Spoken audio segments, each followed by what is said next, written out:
बिस्मिल्लाहिर्रहमानिर्रहीम। Class 10th subject physics physics की new book का हम चैप्टर 11 लेके चल रहे हैं। आज के इस वीडियो में lecture number 2 topic number 11.3 heat transfer through radiation. इससे पहले बेटे कंडक्शन और कन्वेक्शन को हम डिटेल में डिस्कस कर चुके हैं कि किस तरह हीट ट्रांसफर होती है थ्रू अ कंडक्शन और किस तरह से हीट ट्रांसफर होती है थ्रू अ कन्वेक्शन। आज हम पढ़ने जा रहे हैं रेडिएशन के थ्रू किस तरह से हीट ट्रांसफर होगी। तो इसकी डेफिनेशन को क्लियर करने के लिए बेटे आप पहले एक छोटी सी एग्जांपल समझ लें। हम लेट करते हैं यहाँ पे हमारे पास सन है। अब ये सारी सन की क्या है बेटे लाइट, ठीक है, हर तरफ निकल रही है, 3 डायमेंशनल। अब यहाँ पे हम लेट करते हैं कि अर्थ है, हम भी क्या है अर्थ पे। तो ये जो एनर्जी है ना, ये अर्थ तक पहुंच रही है कि नहीं पहुंच रही है बेटे, जल्दी से बताएं। पहुंच रही है ना, सन की ये वाली सारी एनर्जी अर्थ पे पहुंच रही है। तो क्या बीच में कोई बंदा ठहरा है जो इस एनर्जी को लेकर यहां तक पहुंचाने में हेल्प कर रहा है? तो आंसर होगा नो। यहाँ पे कोई बीच में बंदा नहीं है, कोई और मीडियम नहीं है जो इस एनर्जी को यहां तक पहुंचाने में हेल्प कर रहा हो, बल्कि ये जो एनर्जी अर्थ पे पहुंच रही है ये रेडिएशंस के थ्रू पहुंच रही है। इसको हम रेडिएशंस का नाम देते हैं और इन्हीं रेडिएशंस को हम इलेक्ट्रोमैग्नेटिक वेव्स कहते हैं। तो इसका मतलब ये एनर्जी अर्थ पे जो पहुंच रही है ये थ्रू इलेक्ट्रोमैग्नेटिक वेव्स पहुंच रही है। बीच में कोई ऐसा मीडियम नहीं है जो इस एनर्जी को यहां पे पहुंचाने में हेल्प कर रहा हो, बल्कि बिना मीडियम के ये एनर्जी रेडिएशंस के थ्रू मतलब इलेक्ट्रोमैग्नेटिक वेव्स की फॉर्म में अर्थ पे पहुंच रही है। इसी को हम यहां पे नाम दे रहे हैं रेडिएशन। तो डेफिनेशन क्लियर हो जाएगी। अब आपको देखें, ये वाली डेफिनेशन करो आपकी मर्जी, ये वाली बॉक्स वाली करें आपकी मर्जी, दोनों आसान है। तो पहले जरा यहां पे देखें, कहता है a process in which energy travels, एक ऐसा प्रोसेस जिसमें एनर्जी सफर करती है, ट्रेवल करती है अक्रॉस द स्पेस। देखो बीच में कुछ भी नहीं है, space, across the space energy क्या कर रही है, सफर कर रही है, ट्रेवल कर रही है। किस फॉर्म में बेटे? In the form of electromagnetic waves. इन्हीं रेडिएशंस को क्या नाम दे रहे हैं? इलेक्ट्रोमैग्नेटिक वेव्स का नाम। लो जी, डेफिनेशन क्लियर है। अगर ये मुश्किल लगे तो आप ये वाली भी कर सकते हो, बॉक्स वाली। कहता है इन रेडिएशन, रेडिएशन में हीट ट्रांसफर, देखो ना ये हीट ट्रांसफर हुई है ना, एनर्जी ट्रांसफर हुई है ना। तो heat transfer occurs through electromagnetic waves without require a medium. बिना मीडियम के, किसी मीडियम की यहां पे जरूरत नहीं पड़ी। तो बिना मीडियम के ये हीट ट्रांसफर हुई है ना यहाँ पे थ्रू अ इलेक्ट्रोमैग्नेटिक वेव्स। तो बस इसी को बेटे क्या कहना है? रेडिएशन। क्लियर है डेफिनेशन? चलें जी, अब आगे एक छोटा सा क्वेश्चन है। कहते हैं radiation from a fire place, यानी कि आग का लगना, वहां से ये रेडिएशन किस तरह से ट्रेवल करती है, या कह लें कि हीट किस तरह से दूसरे एंड तक पहुंचेगी। तो शॉर्ट क्वेश्चन, पहले छोटा सा क्वेश्चन किया जा रहा है आपसे, इंपॉर्टेंट है, पेपर में आ सकता है। कहते हैं how does heat travel from a fire place to अस।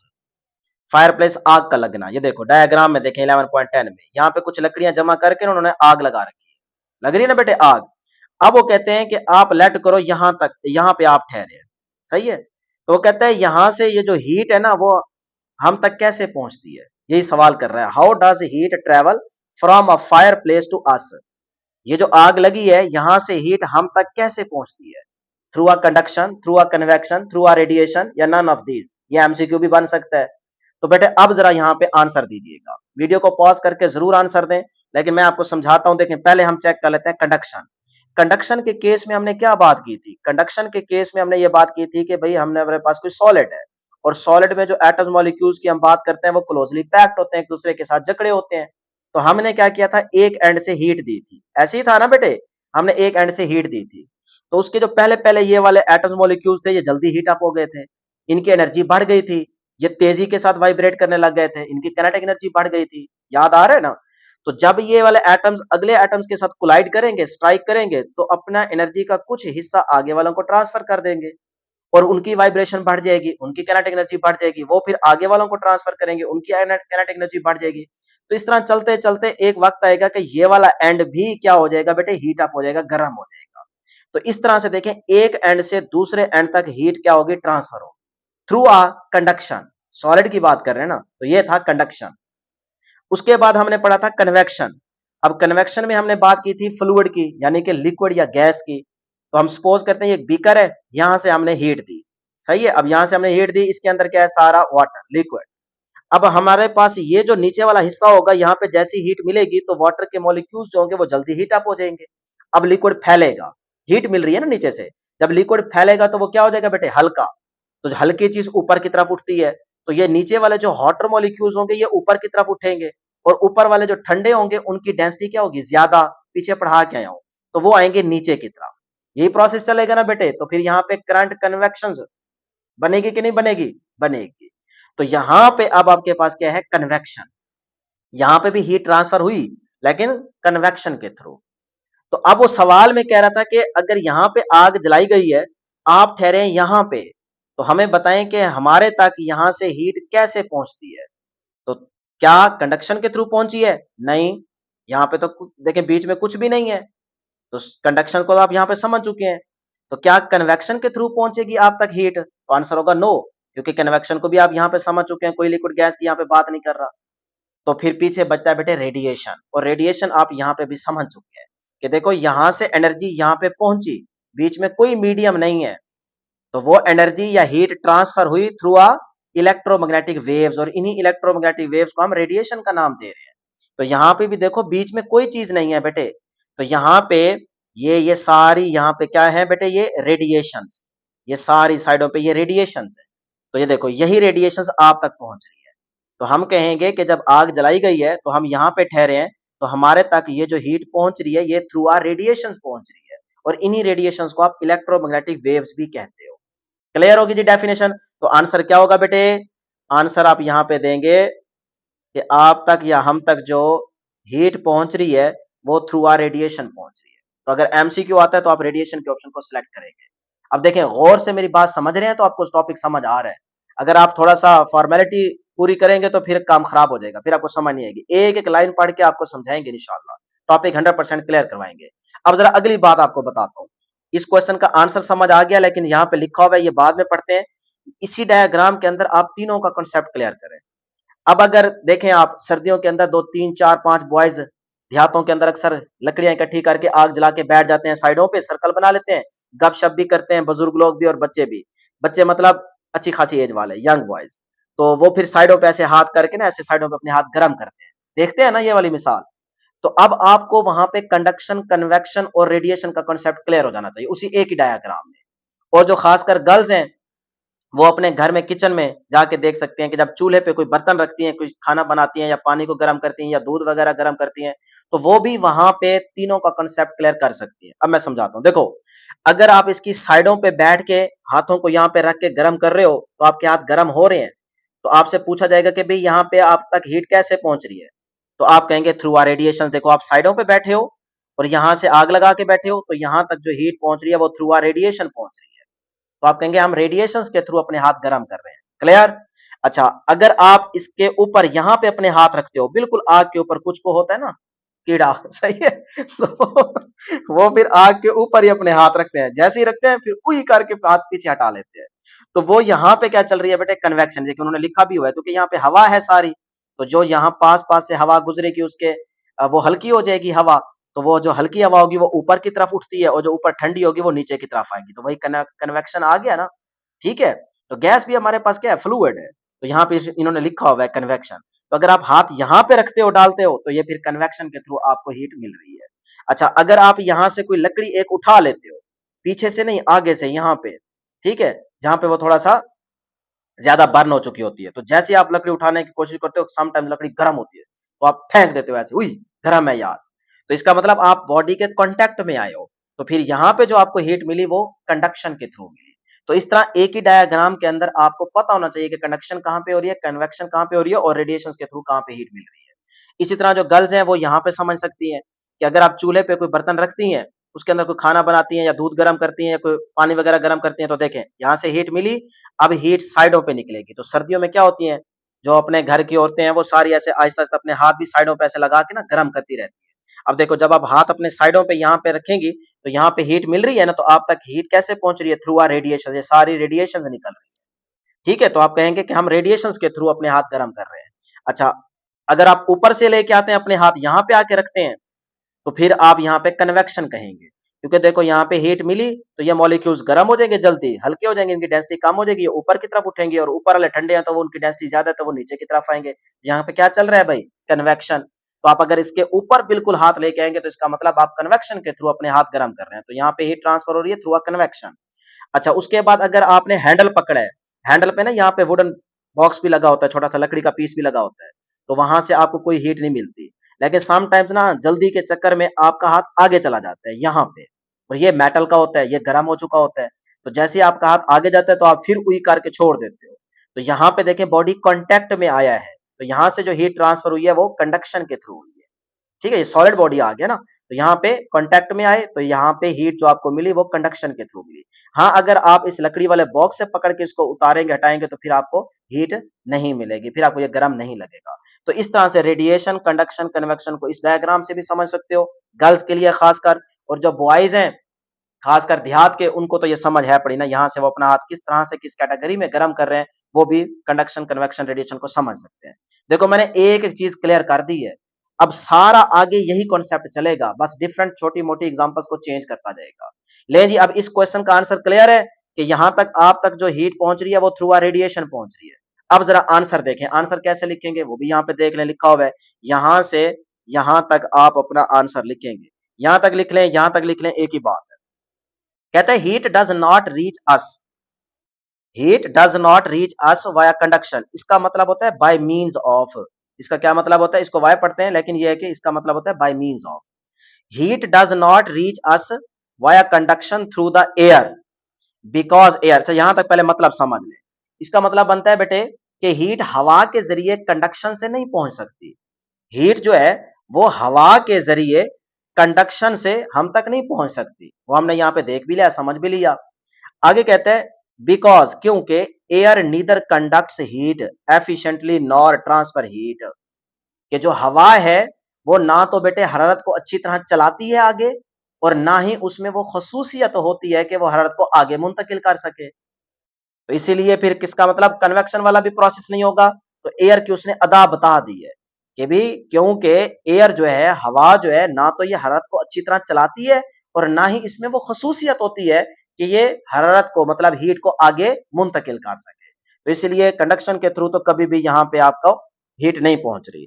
आगे कहता है but radiation emitted is influenced by the various factors. हाँ, यहाँ पे जो हीट आप तक पहुंच रही है वो रेडिएशन के थ्रू पहुंच रही है, बात समझ आए बेटी।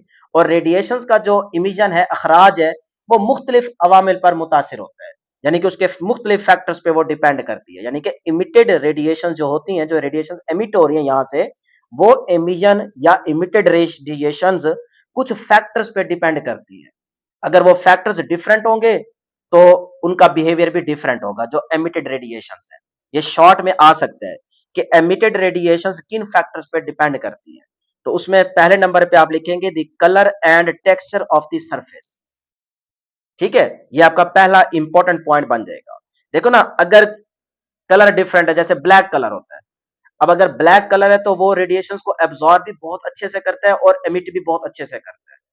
ब्लैक चीज या ब्लैक कलर वाली कोई भी आपके पास ऑब्जेक्ट होगा ना, तो वो रेडिएशंस को बेटे बहुत आसानी से, तकरीबन 90 to 100% जो है वो रेडिएशंस को एमिट करता है, और इसी तरह से वो एब्जॉर्ब भी बहुत अच्छे से करता है। तो देखें, फिर कलर आ गया ना इंपॉर्टेंट पॉइंट, और उसके बाद टेक्सचर यानी कि साख्त। अब इससे मुराद क्या है कि देखो कुछ ऑब्जेक्ट क्या होंगे आपके पास, रफ होंगे, कुछ क्या होंगे, स्मूथ होंगे। तो अगर आपके पास रफ ऑब्जेक्ट होगा तो वो रेडिएशंस को बहुत अच्छे से एमिट करेगा और एब्जॉर्ब भी करेगा, अगर आपके पास स्मूथ है तो वो थोड़ा कम करेगा। ठीक है, तो इस तरह से आपने ये पहला पॉइंट डिपेंडेंस का याद रखना है। उसके बाद नंबर 2 पे क्या है, टेम्परेचर ऑफ द सरफेस। भाई टेम्परेचर की तो सीधी सीधी बात, अगर कोई चीज बहुत ज्यादा गर्म है, टेम्परेचर वहां पे ज्यादा है, तो इसका मतलब वहां से रेडिएशन ज्यादा एमिट होंगी, अगर टेम्परेचर कम है तो रेडिएशन कम एमिट होंगी, तो इसीलिए एमिटेड रेडिएशन टेम्परेचर पे भी डिपेंड करती है। उसके बाद तीसरा पॉइंट क्या है, द सरफेस एरिया, एरिया पे भी डिपेंड करती है। अगर एक ऑब्जेक्ट है उसका एरिया कम है, दूसरा ऑब्जेक्ट है उसका एरिया ज्यादा है, तो जिसका एरिया ज्यादा है वहां से रेडिएशन ज्यादा एमिट होंगी। ठीक है, और वो ऑब्जेक्ट ऑब्जॉर्ब भी ज्यादा करेगा क्योंकि उसका एरिया ज्यादा है, और जिसका एरिया कम है वो रेडिएशंस को कम एमिट करेगा और एब्जॉर्ब भी कम करेगा।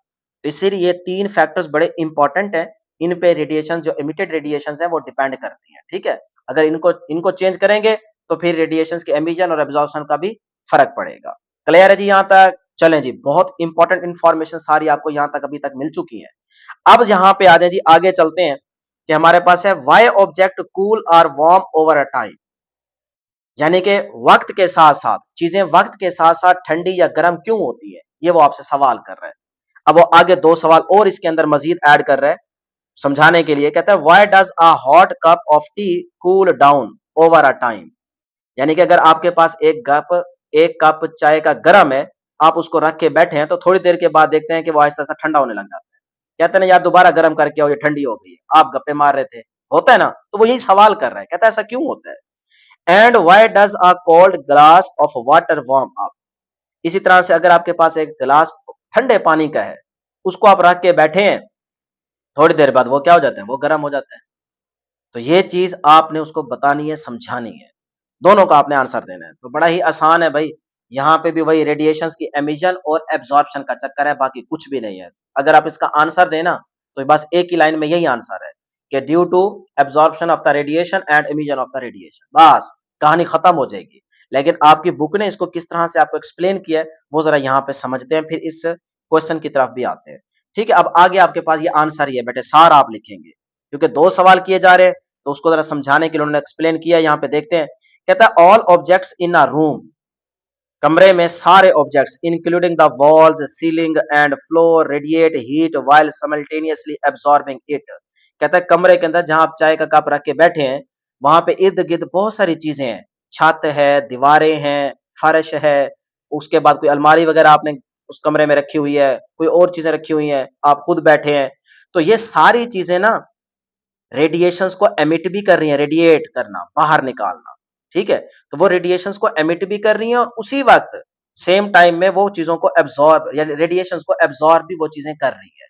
यानी कि एब्सॉर्प्शन और एमिशन दोनों चीजें चल रही हैं उन तमाम चीजों के लिए जो कुछ कमरे के अंदर रखा हुआ है, वो सारी चीजें रेडिएशंस को एमिट भी कर रही हैं, कोई थोड़ा कर रहा है, कोई ज्यादा कर रहा है, और रेडिएशंस को एब्सॉर्ब भी कर रही है, कोई थोड़ा कर रहा है, कोई ज्यादा कर रहा है, वो उनकी नेचर पे डिपेंड करता है। ठीक है जी। If temperature of an object is higher than that of its surrounding, अगर उन चीजों का, उन ऑब्जेक्ट्स का टेम्परेचर सराउंडिंग के लिहाज से ज्यादा होगा या कम होगा, तो वो ऑटोमेटिकली एमिशन की वजह से क्या कर देगा, टेम्परेचर बैलेंस हो जाएगा। इसीलिए देखे ना, आपने एक कप लिया चाय का, अब वो चाय बहुत गर्म है, लेकिन जिस कमरे में आप बैठे हैं वहां का टेम्परेचर इतना ज्यादा नहीं है, अब वो चाय आहिस्ता आहिस्ता यानी कि वहां से रेडिएशन एमिट होने लग जाएंगी। बाकी जगहों से, बाकी चीजों से भी हो रही हैं, लेकिन वो चाय में क्योंकि वो चाय बहुत ज्यादा गर्म है, हॉट है, इसीलिए वहां से रेडिएशन ज्यादा तेजी से जल्दी एमिट होंगी। वो इतनी एमिट होंगी तो रेडिएशन तो एमिट हो रही हैं, तो पीछे चाय आहिस्ता आहिस्ता क्या होने लग जाएगी, ठंडी। वो उस वक्त तक रेडिएशन एमिट होती जाएंगी जब तक कि वो सराउंडिंग मतलब आपके कमरे का जो टेम्परेचर है उस टेम्परेचर के बराबर, जब तक उस आपकी चाय का, कॉफी का टेम्परेचर नहीं हो जाता, तब तक रेडिएशन निकलती रहेगी। जैसे ही टेम्परेचर बराबर होगा, नॉर्मल होगा, आपके रूम के टेम्परेचर के बराबर आएगा, उसके बाद फिर मजीद रेडिएशन एमिट नहीं होंगी। तो इसीलिए आप देखते हैं कि आपका चाय का कप जो है वो थोड़ी देर के बाद ठंडा हो जाता है। ठीक है, तो टेम्परेचर बेसिकली बैलेंस हो जाता है। अच्छा, उसके बाद आगे कहते हैं, सवाल बेटे जवाब समझ आ गया ना, it radiates more heat than it absorb, वही कहानी जो आपको समझा दी है। ठीक है, कि वो ज्यादा एनर्जी को रेडिएट भी करता है और कम जो है वो एब्सॉर्ब भी करेगा। अच्छा जी, उसके बाद कहता है कॉन्सिक्वेंटली नतीजतन its temperature decreases until it matches the temperature of the surrounding environment, वही बात कि तब तक रेडिएशन उस कप से निकलती रहेंगी जब तक कि उस कप का टेम्परेचर जो है या चाय का टेम्परेचर जो है वो आपके उस रूम के या सराउंडिंग इर्द गिर्द जिस माहौल में आप कप को लेके बैठे हैं उसके बराबर नहीं हो जाता। ऑन द अदर हैंड, अब यहां से बेटे आपके दूसरे सवाल का जवाब है। ठीक है, पहले सवाल का जवाब यहीं तक देंगे अगर एक्सप्लेन करना है, नहीं तो आप शॉर्टकट भी आप दे सकते हैं जो मैंने शुरू में बताया है, और दूसरे सवाल का जवाब यहां से आएगा। On the other hand, if the temperature of the object is lower than its surrounding, surrounding के लिहाज से अगर टेम्परेचर लो है, मतलब आप एक ठंडा गिलास का पानी लेके बैठे हैं, अब उसका टेम्परेचर सराउंडिंग के लिहाज से क्या है, कम, क्योंकि ठंडा है ना, तो कमरा इतना ठंडा नहीं है, लेकिन वो गिलास के अंदर पानी जो है वो बहुत ज्यादा ठंडा है। It absorbs more heat than it radiates, तो अब वो खारिज करने की बजाय ज्यादा क्या करेगा बेटे, एब्सॉर्ब करेगा, हीट को एब्सॉर्ब करेगा, क्योंकि गिलास का पानी है ठंडा, आपके रूम का टेम्परेचर है कम, अब वो जो है ना रेडिएट नहीं करेगा, बल्कि क्या करेगा बेटे, हीट को एब्सॉर्ब करेगा और अपने कमरे के बराबर के टेम्परेचर के आने पे कोशिश करेगा। ठीक है, तो इसीलिए वो हीट को एब्जॉर्ब ज्यादा करेगा, रेडिएट कम करेगा, causing its temperature to rise until it reach the equilibrium with the environment। जो आपके माहौल का, जो आपके रूम का टेम्परेचर है, उसके बराबर आने के लिए वो क्या करेगा बेटे, टेम्परेचर को बढ़ाएगा। यानी कि असल में उसकी वजह बनी है ना कि वो था ठंडा गिलास का पानी, उसने हीट को किया एब्जॉर्ब ताकि उसका टेम्परेचर बढ़ जाए। अब टेम्परेचर बढ़ते बढ़ते बढ़ते जब इन्वायरमेंट के टेम्परेचर के इक्वल आएगा, उसके बाद वो मजीद हीट को एब्जॉर्ब नहीं करेगा। तो आपने देखा कि पहले ठंडा पानी था गिलास के अंदर, थोड़ी देर के बाद वो क्या हो गया, गर्म हो गया, मतलब पहले की निस्बत थोड़ा गर्म हो गया। तो इस तरह से होता है। बस यही आपने दो आंसर लिख देने हैं, तो ये पैराग्राफ भी आपका हो गया। अब डियर स्टूडेंट्स लास्ट में वो कह रहा है this phenomena can be illustrated with the Leslie's cube, यानी कि लेस्लीज क्यूब की मदद से आपको वो समझाने की कोशिश करेगा कि किस तरह से रेडिएशंस एब्जॉर्ब होती हैं और किस तरह से एमिट होती है, और ये मटेरियल की नेचर पे भी डिपेंड करता है। और पीछे जो तीन फैक्टर्स बताए थे, कलर, टेम्परेचर, एरिया, उस पे भी डिपेंड करता है। तो आप मजीद इसको समझने के लिए क्यूब बॉक्स की तरफ जाएंगे जो कि लेस्लीज क्यूब है, उससे आपको मजीद क्लियर हो जाएगा कि किस तरह से रेडिएशंस एमिट होती हैं और किस कलर के लिए ज्यादा एमिट होती हैं और कौन सा कलर जो है वो ज्यादा रेडिएशंस को एब्जॉर्ब करता है। तो उस चीज को समझने के लिए हम यहां से टॉपिक स्टार्ट करते हैं। कहता है Leslie's cube, emission and absorption of the radiation. इस क्यूब के अंदर हम रेडिएशंस की एब्जॉर्प्शन और एमिशन को देखने जा रहे हैं। तो इसके लिए सबसे पहले इंपॉर्टेंट शॉर्ट क्वेश्चन है, ये जरा नोट कर लीजिएगा। कहता है Leslie's cube is a metal box. याद रखिएगा ये लेस्लीज क्यूब बनाया गया। क्यूब के ना 6 फेसेस होते हैं, ये एमसीक्यूज में पूछा जा सकता है। 6 फेसेस होते हैं, ये 1, ये 2, इसकी बैक इधर 3, इसकी बैक इधर 4, ऊपर वाला 5 और इसके बिल्कुल नीचे वाला हिस्सा 6। तो 6 फेसेस होते हैं इस क्यूब के। ठीक हो गया, ये बात नोट कर ले, एमसीक्यू में पूछ सकता है। With faces of the different material such as, और ये जो है ना फेसेस, ये डिफरेंट मटेरियल्स के बने होते हैं, इनका कलर भी डिफरेंट होता है। अब उसमें वो सबसे पहले बता रहे हैं अ शाइनी सिल्वर सरफेस। एक सरफेस जो होती है ना वो शाइनी सिल्वर कलर की सरफेस होती है, मतलब चमकदार होती है और सिल्वर कलर की होती है। तो हम मान लेते हैं कि ये आपके पास क्या है, सिल्वर कलर की सरफेस है, चमकती हुई। उसके बाद कहता है अ डल ब्लैक सरफेस, एक जो होती है सरफेस वो डल ब्लैक कलर की होती है। तो यहाँ पे देख सकते हो ये डल ब्लैक कलर की सरफेस है। उसके बाद वो कहता है अ व्हाइट सरफेस, एक बिल्कुल व्हाइट सरफेस होती है। तो इस ब्लैक के अपोजिट यहाँ पे ये जो नजर नहीं आ रही, यानी कि ये ब्लैक है ना, इसके बिल्कुल अपोजिट साइड पे जो फेस होगा वो आपके पास क्या है, वो व्हाइट होगा। ठीक है, मान लें। तो मैं ये यहाँ पे हिंट, ऊपर वाला नहीं, ये जो लाइन के अंदर अंदर जो नजर नहीं आ रहा, यानी कि इस डल ब्लैक की बिल्कुल बैक साइड पे यहाँ पे जो होगा वो आपके पास क्या होगा, वो हम लिख लेते हैं जी, वो व्हाइट होगा। सही है। अच्छा, उसके बाद अ कलर्ड सरफेस, और एक जो चौथा होगा वो किसी भी कलर का हो सकता है, येलो हो सकता है, ब्लू हो सकता है, कुछ भी हो सकता है। तो इस व्हाइट सॉरी सिल्वर के बिल्कुल अपोजिट पीछे की तरफ यहाँ पे जो होगा फेस, उसको हम कह देते हैं कि सपोज करो वो येलो कलर का है। ठीक है, तो अब देखें 4 फेस उसने बता दिए कि जो हमारे पास लेस्लीज क्यूब होता है उसके अंदर जो 4 फेसेस होते हैं उनके कलर ये होते हैं। पहला शाइनी सिल्वर कलर होता है, एक ये आ गया, डल ब्लैक सरफेस ये आ गई, इसके बिल्कुल अपोजिट आपके पास व्हाइट सरफेस आ गई, और इस शाइनी सिल्वर की बिल्कुल बैक साइड पे अपोजिट साइड पे क्या होगा, एक कलरफुल, यानी कि कोई येलो हो सकता है या कह लें रेड हो सकता है, ब्लू हो सकता है, कोई भी कलर हो सकता है। तो वो होगा, चार चार फेसेस आ गए ना। तो ये आपके पास लेस्लीज क्यूब की डायग्राम। ऊपर जो आपके पास ये है, इसका कोई कलर नहीं होता।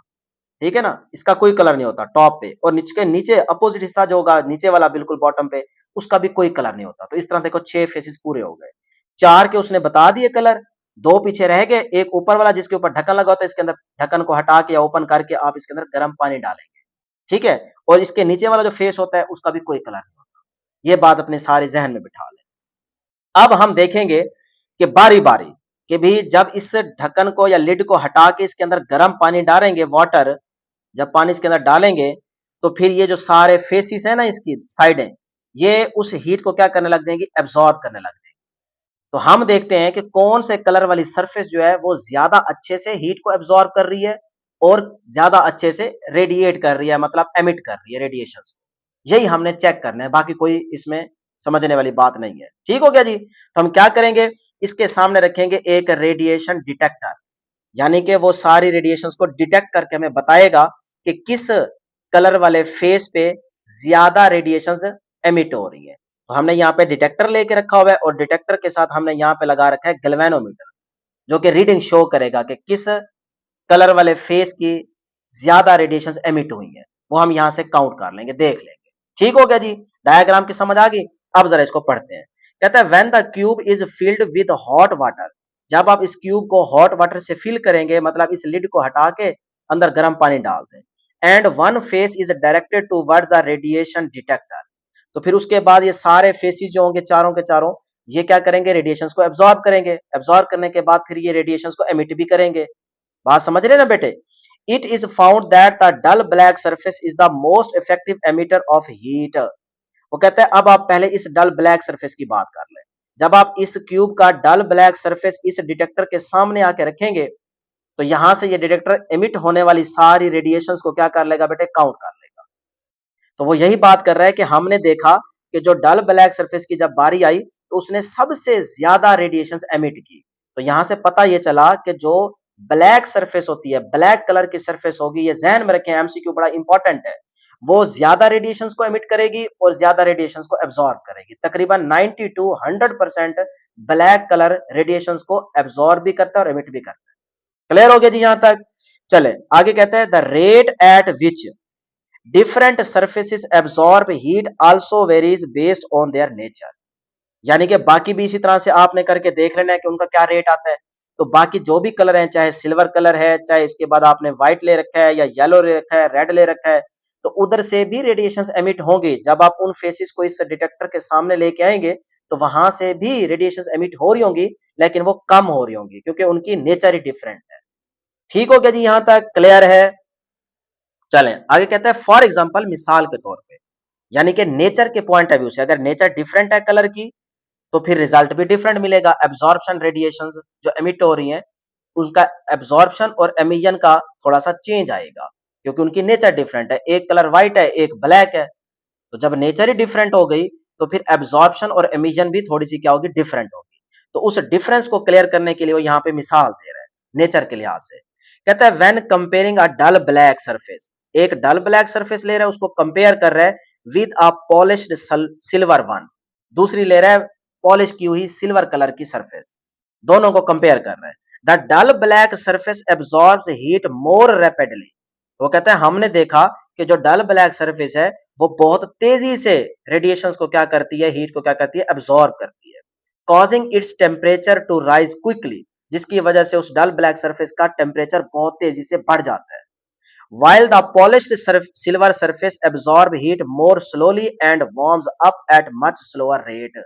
और जो सिल्वर कलर वाली पॉलिश सरफेस थी, उसने वो कहता है बहुत स्लो, आहिस्ता आहिस्ता उसने हीट को एब्सॉर्ब किया और आहिस्ता आहिस्ता बहुत टाइम के बाद जाके वो थोड़ी सी गर्म। These observations are recorded and compared for clarity। इन दोनों से जो हमने रेडिएशंस को एब्सॉर्ब करके अपना कॉन्सेप्ट क्लियर किया, ऑब्जर्व किया इस डिटेक्टर के थ्रू, तो वहां से हमें पता चला और मजीद क्लियर हो गया कि वाकई ही इनकी नेचर डिफरेंट थी, जिसकी वजह से इनकी एब्सॉर्प्शन डिफरेंट थी। और वहां से हमें पता चला कि कौन सी सरफेस या कलर वाली सरफेस जल्दी हीट अप होती है और कौन सी कलर वाली सरफेस जल्दी हीट अप नहीं होती। तो ये वो कहते हैं इस लैसलिस क्यूब की मदद से हमें सारा कॉन्सेप्ट क्लियर हुआ और वाकई हो गया। ठीक है जी, यहां तक चलें, जिसकी कहानी भी खत्म हो गई। अब इसी की दूसरी डायग्राम भी उसने यहाँ पे दिखाई है कि यहाँ पे डिटेक्टर लगे हुए हैं, ये आपके पास डल ब्लैक सरफेस है और ये शीट जो है ना, ये आपके पास क्या है, सिल्वर या कह लें व्हाइट कलर। बीच में यहाँ पे देखें आग लगा रखी है। अब यहाँ से ये सारी क्या है, रेडिएशंस के थ्रू हीट जा रही है ना, ये भी रेडिएशंस के थ्रू हीट जा रही है, ट्रांसफर हो रही है। तो अब ये वाला ब्लैक है, तो ब्लैक इन रेडिएशंस को एब्सॉर्ब जल्दी करेगा, ठीक है, जिसकी वजह से ये जल्दी प्लेट जो है गर्म हो जाएगी। और ये व्हाइट कलर है, तो ये इतनी जल्दी यहां से रेडिएशंस को एब्सॉर्ब नहीं करेगा, तो जिसकी वजह से ये जल्दी गर्म नहीं होगी। और ऊपर डिटेक्टर भी लगे हुए हैं, तो आप वहां से डिटेक्ट भी कर सकते हो। तो ऊपर डायग्राम बना ले, नीचे बना ले, दोनों आसान है। इस तरह से ये सारा पैराग्राफ का कॉन्सेप्ट आपको मैंने क्लियर कर दिया। ठीक है जी। तो अब अगर यहां से शॉर्ट आएगा, तो वो या तो ये वाला शॉर्ट क्वेश्चन आएगा, इस मेटल बॉक्सेस के जो फेसेस हैं वो किस कलर के होते हैं, ये आपसे पूछ सकते हैं, एमसीक्यू यहां से बन सकता है, या लेस्लीज क्यूब की डायग्राम बना के वो कहते हैं इसको एक्सप्लेन करें, तो आप इस तरह से इसको एक्सप्लेन भी कर सकते हैं। ले जी आगे चलते हैं। आगे हमारे पास सब हेडिंग है effect of surface colour and texture on infrared radiation. अब वही बात, सरफेस कलर, कलर के यानी कि हर सरफेस का कलर अगर डिफरेंट है तो उसकी नेचर डिफरेंट है, तो उसकी एब्जॉर्प्शन एमिशन भी डिफरेंट होगी। तो उसका हम इफेक्ट देखने जा रहे हैं किस पर, इंफ्रारेड रेडिएशन पर। तो सरफेस कलर एंड टेक्सचर यानी कि उसकी साख्त, रंग और साख्त का हम बेसिकली इफेक्ट देखने जा रहे हैं किस पर बेटे, इंफ्रारेड रेडिएशंस पर। चलें जी स्टार्ट करते हैं। कहते हैं the colour and texture of a surface have a strong effect on how it emits, absorb and reflects infrared radiation. ये तो वही पिछली वाली बात के मुताबिक उसने बता दी है कि हमारे पास जो सरफेस का कलर होगा और उसकी जो साख्त होगी, मतलब सरफेस रफ है या स्मूथ है, उसका जो इफेक्ट हम देखने जा रहे हैं कि वो कितना ज्यादा रेडिएशंस को एमिट करता है और कितनी ज्यादा रेडिएशंस को एब्जॉर्ब करता है। And the reflects infrared radiation, और किस तरह से वो इंफ्रारेड रेडिएशंस को रिफ्लेक्ट करता है, बाउंस बैक करता है और कितने को एब्जॉर्ब करता है। ये सारी चीज वो हम कहते हैं, हम देखते हैं। बेसिकली तो ये दो चीजें आ गई ना, कलर और टेक्सचर, इनको चेंज करेंगे तो रिजल्ट डिफरेंट मिलेगा। तो अब यहीं से वो कहानी सेट कर रहा है, तो यहां से आपने लिखना स्टार्ट करना है इस हेडिंग के लिए। कहता है dull and dark coloured surfaces are very good at absorbing and emitting infrared radiations. कहता है जिन सरफेस का कलर डल और डार्क होगा वो सरफेसेस बहुत अच्छे तरीके से रेडिएशंस, कौन सी रेडिएशंस, इंफ्रारेड रेडिएशन, जो हमें नजर नहीं आ रही, यानी कि इनकी वेवलेंथ ज्यादा होती है। अच्छा, इन इंफ्रारेड रेडिएशंस को बहुत अच्छे से एब्जॉर्ब भी करेंगी और एमिट भी करेंगी। कौन सी सरफेसेस, डल एंड डार्क। तो याद रख लें, डल एंड डार्क कलर वाली सरफेसेस इंफ्रारेड रेडिएशंस को बहुत जबरदस्त तरीके से एब्जॉर्ब भी करेंगी और एमिट भी करेंगी। दैट इज वाई, यही वजह है, a dull black surfaces heats up quickly and close down sorry cools down faster by giving off more heat. यही वजह है कि जो डल ब्लैक सरफेसेस होती हैं ये जल्दी बहुत तेजी से हीट अप भी हो जाती हैं और ठंडी भी हो जाती हैं। ठंडा भी प्रोसेस कर सकते हैं, गर्म भी कर सकते हैं, दोनों के लिए। तो डल ब्लैक सरफेसेस बहुत जल्दी आसानी से गर्म भी हो जाती हैं और ठंडी भी हो जाती हैं, ये प्रोसेस बहुत तेज होता है इनके लिए। ऑन द अदर हैंड, दूसरे तरफ, अ शाइनी एंड लाइट कलर, हल्के कलर जैसे व्हाइट हो गया, सिल्वर हो गया, ठीक है, वो कहते हैं हल्के जो कलर होते हैं surfaces are poor absorbs and emitters of radiations. जो हल्के कलर होते हैं वो डल ब्लैक की निस्बत बहुत स्लो तरीके से रेडिएशंस को एब्जॉर्ब भी करते हैं और एमिट भी करते हैं। बस यहां तक आप लिख दें, बहुत है, आगे करने की जरूरत नहीं है, आगे भी वही दोबारा बात करेगा। हाँ, अब ये तो हमने कंपैरिजन देखा ना कलर के लिए। अगर टेक्सचर के लिए देखना हो तो टेक्सचर मतलब साफ, तो उसके लिए आप सिंपल याद रखें, अगर रफ सरफेस है तो वो रेडिएशंस को ज्यादा एमिट करेगा और एब्जॉर्ब भी ज्यादा करेगा। अगर कोई स्मूथ पॉलिश सरफेस है तो वो रेडिएशंस को कम एमिट करेगा और कम एब्जॉर्ब करेगा। बस वही डिफरेंस आगे बताया गया, वो आप एक दफा खुद बैठ के पढ़ लीजिएगा, ठीक है जी, नहीं तो जितना बताया वो लिख दें। आगे चलते हैं जी, आगे हमारे पास हेडिंग है impact of surface temperature and surface area on heat transfer. अब इसमें डेयर स्टूडेंट्स दोबारा ना दो चीजों की डिपेंडेंस आ रही है बेसिकली, एक टेम्परेचर और दूसरा सरफेस एरिया। तो पीछे जो मैं बात करके आया हूं ना, टेम्परेचर और सरफेस एरिया पे डिपेंडेंस, उसी चीज को उन्होंने एक्सप्लेन किया, बाकी कुछ भी नहीं है। ये देखो यहां पे हमने बात की थी ना, टेम्परेचर की भी बात की थी और सरफेस एरिया की भी बात की थी। तो जो एमिटेड रेडिएशंस हैं वो टेम्परेचर पे भी डिपेंड कर रही है, सरफेस एरिया पे भी डिपेंड कर रही है। तो इन्हीं दो पॉइंट्स को ना यहां पे दोबारा एक्सप्लेन किया जा रहा है, बाकी ये कोई नया टॉपिक नहीं है। आप चाहें तो इसको पढ़ लें, अदरवाइज जरूरत नहीं है, क्योंकि पीछे कॉन्सेप्ट क्लियर है। जब भी कोई एमसीक्यू शॉर्ट आएगा तो आप लिख सकते हो, लेकिन एक दफा क्योंकि बुक में दिया गया तो मैं आपको पढ़ के बता देता हूं ताकि आपका डर खौफ खत्म हो जाए। कोई नई चीज नहीं है। ये देखो कहता है the rate of radiation emitted, आगे ना कि जो एमिटेड रेडिएशन है उनका जो रेट है by an object depends greatly on two important factors. पीछे हम तीन कह के आ रहे हैं, यहां पर उन्होंने दो बता दिए, ठीक है, आपने तीन ही याद रखने हैं। नंबर वन के एमिटेड रेडिएशंस का जो रेट है वो नंबर वन सरफेस टेम्परेचर पे डिपेंड करता है और नंबर टू सरफेस एरिया पे डिपेंड करता है। अब वो इन दोनों को एक्सप्लेन करेगा कि जब टेम्परेचर की बात करेंगे तो किस तरह से इफेक्ट होगा और जब सरफेस एरिया की बात करेंगे तो उसका किस तरह से इफेक्ट पड़ेगा। तो यहाँ ये ले लें जी, यहां से हम पहला पॉइंट बनाते हैं कि when the surface temperature of an object increases, जब आप किसी ऑब्जेक्ट की सरफेस का टेम्परेचर इंक्रीज करते हैं, बढ़ाते हैं, it radiates more energy because hotter objects emit more heat compare to the cooler ones. यानी कि अब अगर ऑब्जेक्ट का टेम्परेचर बढ़ गया है तो उसकी सरफेस से हीट भी ज्यादा एमिट होगी, क्योंकि वो बहुत ज्यादा गर्म ऑब्जेक्ट है ना, तो वहां से हीट भी ज्यादा, रेडिएशन ज्यादा एमिट होंगी। बात समझ आ रही है? As compare to the cooler ones, और जो ठंडा है उसकी निस्बत गर्म से ज्यादा रेडिएशन एमिट हो, ये बात उसने कर दी। फॉर एग्जाम्पल, मिसाल के तौर पे अ हॉट आयरन रॉड, यानी कि एक लोहे का गरम रॉड, ग्लो, वो चमकता ज्यादा है क्योंकि वो गर्म है ना, वो ज्यादा हीट अप है, तो वो रेडिएशन को ज्यादा emit करेगा। And emits more heat than a warm one, यानी कि एक लोहे का गरम आपके पास रॉड है, वो चमक भी ज्यादा रहा है, तो वो रेडिएशन को एमिट भी ज्यादा करेगा। किसकी निस्बत बेटे? उस रॉड की निस्बत लोहे का जो ठंडा रॉड है। तो ठंडे लोहे के रॉड की निस्बत गरम लोहे का जो रॉड है वो चमकेगा भी ज्यादा और ज्यादा रेडिएशंस को या हीट को एमिट करेगा।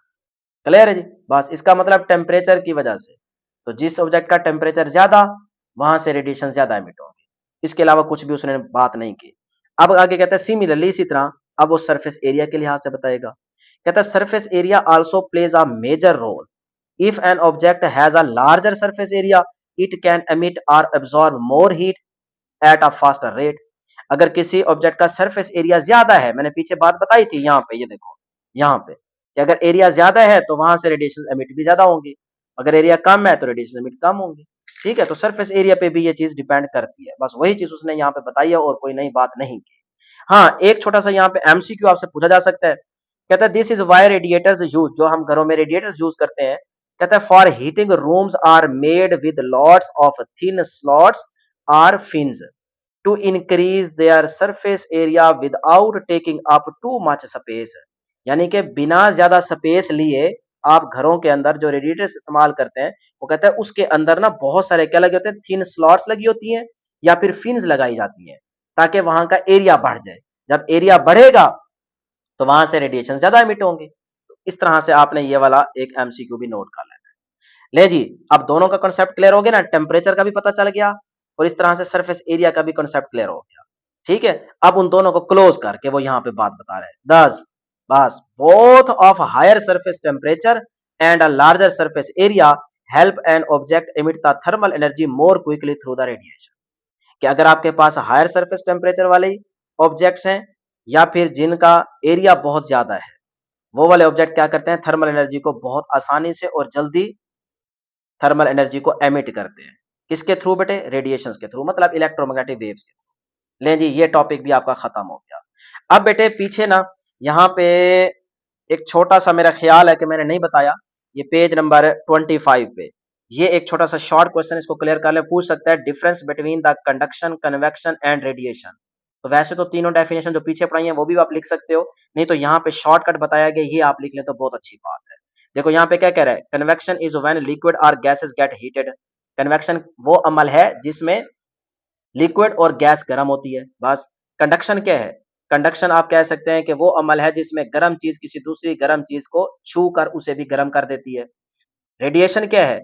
रेडिएशन वो अमल है जिसमें एनर्जी इलेक्ट्रोमैग्नेटिक वेव्स के जरिए सफर करके किसी चीज को गर्म करती है, जो भी पढ़ाया है, कंसेप्ट दिया है।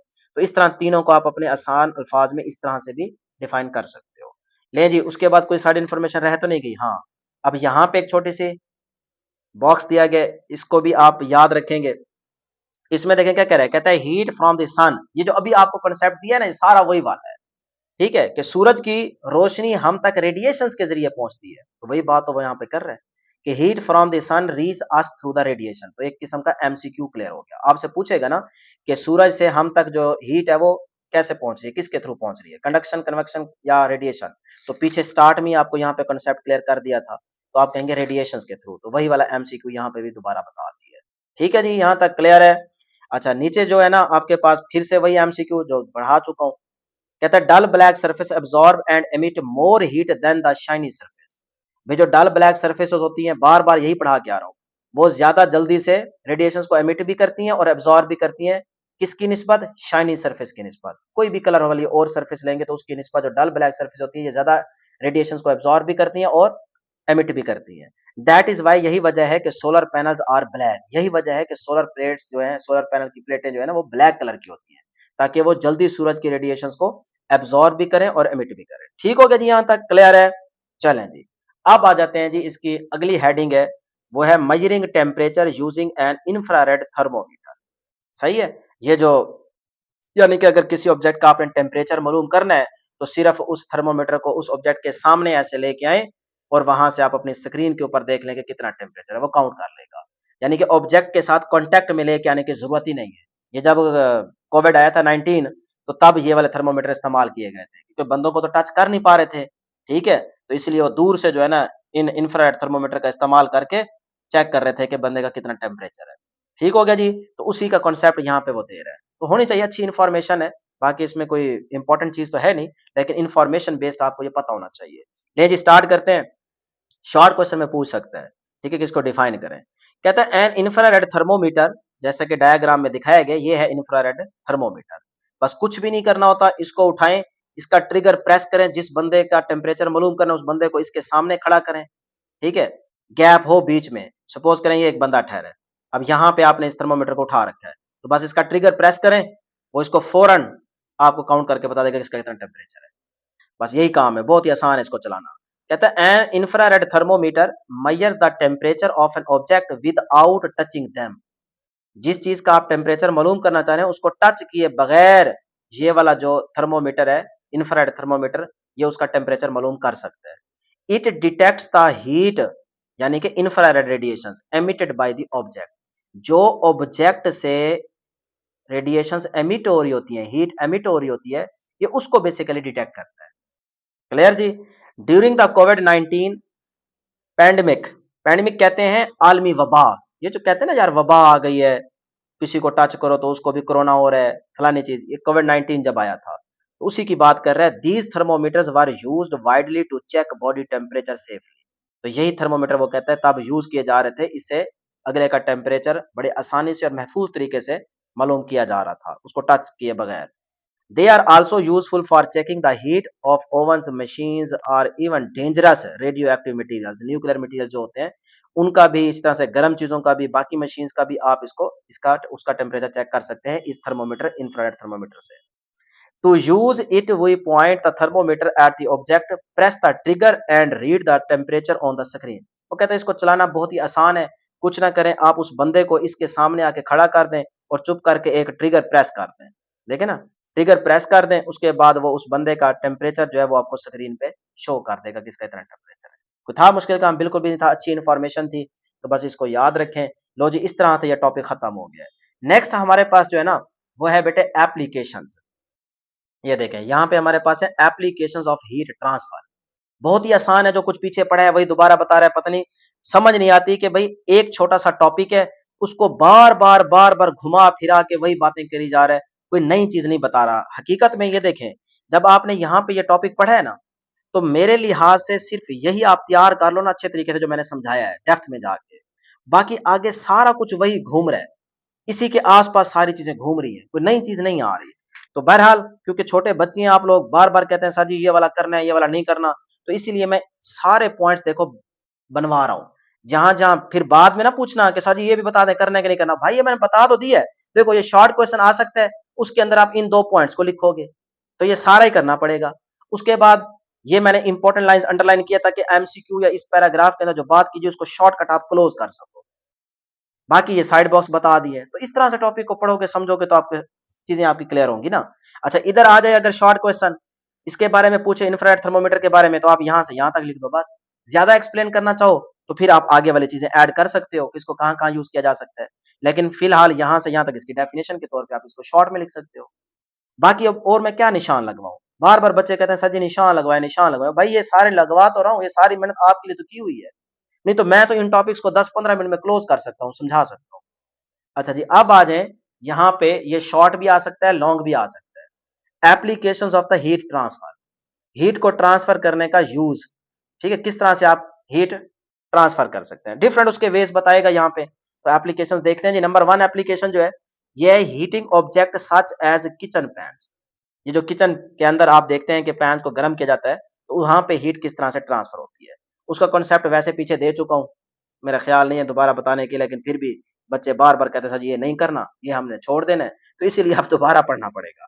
ये देखें जी, डायग्राम से समझ लो यार। यहाँ पे हमारे पास ये चूल्हा आ गया, ठीक। अब चूल्हे के ऊपर ये देखें ये बर्तन रखा हुआ है। अब यहाँ से आप जैसे ही चूल्हा जलाएंगे तो यहाँ से क्या जाएगी, हीट जाएगी। ये देख रहे हो सफेद सफेद जो एरो नजर आ रहे हैं, ये इस तरह से ये हीट जा रही है, ठीक है। यहाँ पे सारी ये रेडिएशंस के थ्रू, यानी कि ये रेडिएशन, और यहाँ से देखो ये भी व्हाइट कलर का ना, ये आप अपनी बुक के ऊपर देखो, ये भी व्हाइट कलर की रेडिएशन आ रही है। व्हाइट कलर से मुराद ये कि इन्होंने यहाँ पे व्हाइट कलर से शो किया हुआ है। ठीक है, तो यहाँ से रेडिएशन गई, यहाँ से भी रेडिएशन जा रही है, ये वाली जगह भी गर्म हो जाएगी क्योंकि ये भी मेटल की बनी हुई है और ये भी सारा मेटल का बना हुआ है बर्तन। तो इस तरह से ये रेडिएशन गई। अब अंदर आप खाना बना रहे हैं, कुछ चीज गर्म कर रहे हैं, जो चीजें पीछे बता के हो वही चीज चल रही है। ठीक है, तो अंदर की कहानी समझते हैं। अब अंदर की कहानी ये है कि भाई क्या होंगे, एटम्स, मॉलिक्यूल्स। तो उन एटम्स को हमने बाहर निकाल लिया यहाँ पे समझने के लिए। अब देखो जो एटम्स की पहली लेयर होगी, उसको जैसी हीट मिलेगी तो उसकी एनर्जी बढ़ जाएगी, वाइब्रेशन बढ़ जाएगी, काइनेटिक एनर्जी बढ़ जाएगी।